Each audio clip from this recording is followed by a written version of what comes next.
And welcome back to Sunday Square Off. So, who decided how Arizona will draw up its congressional and legislative maps every 10 years? The answer? We did.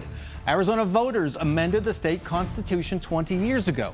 Here's a brief, sometimes turbulent history of our independent redistricting commission. 2000, Arizona voters stripped the legislature of its power to draw maps for congressional and legislative districts.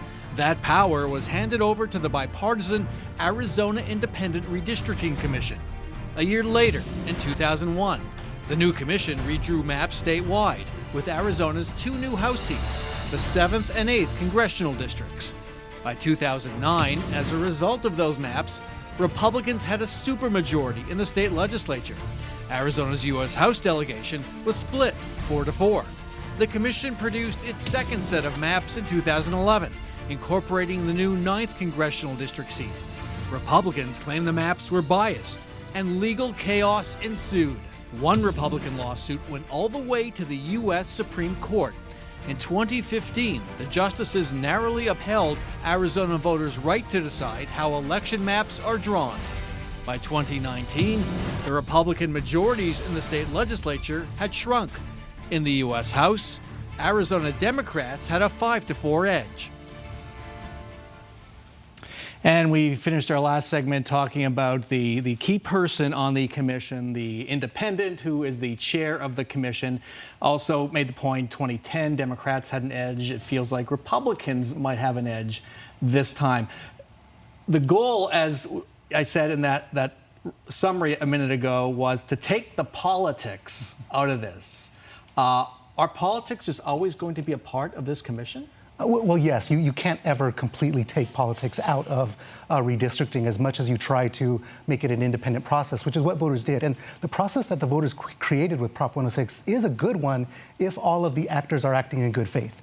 And so what we saw with our last Democratic governor, she did appoint Republicans to this commission, and we had both sides of the aisle submit applicants to apply to be members of the Independent Redistricting Commission. Democrats did a better job of recruiting. Now, recruiting is not necessarily acting in bad faith. It's just finding people to apply to an unbiased commission. Instead, what's happening now is people aren't acting in bad faith, and by people I mean the ninth floor, because they are. You're saying they aren't acting? They aren't. No, absolutely, because of the way that they have put members onto the Commission on Appellate Court appointments. By stacking that commission, and you look at it now, there's not a single Democrat on that Commission on Appellate Court appointments. Well, I just want to make sure I understood. You said people on the ninth floor, meaning the governor's office. You're saying they are not acting in bad faith by stacking the commission. By not acting in good faith. In good faith. Right. Okay. Want to be sure of that. So, is that in bad faith, or is the governor just doing what a governor can do? Well, to be fair, okay, and the Constitution doesn't say that it has to be a Republican or a Democrat or independent. It just says that not more than one party can dominate. And so this governor has chosen that to mean that independents can take the place of the party other than the Republican Party. So that could be an independent or a Democrat. Now remember, independents are also the second largest group of voters. And you know, Republicans are the single most registered voters in the state of Arizona. The second largest group is independents and party not disclosed.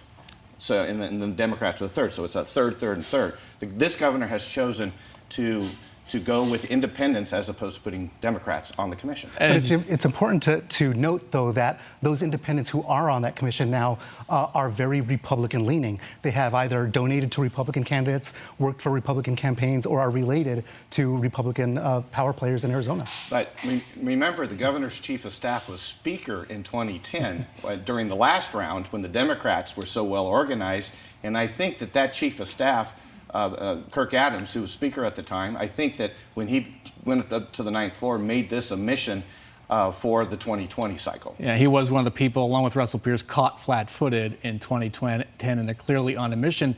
Does that mean we'll see unfair districts, do you think?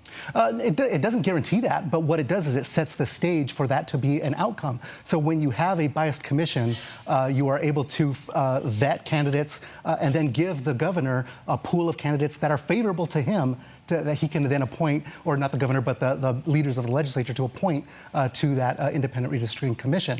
And when you have that commission stacked, then those lines, this is all a way to try to get the lines that you want to get drawn. And, and famously, last time around, Governor Brewer twice tried to fire the head of the chair of the redistricting commission.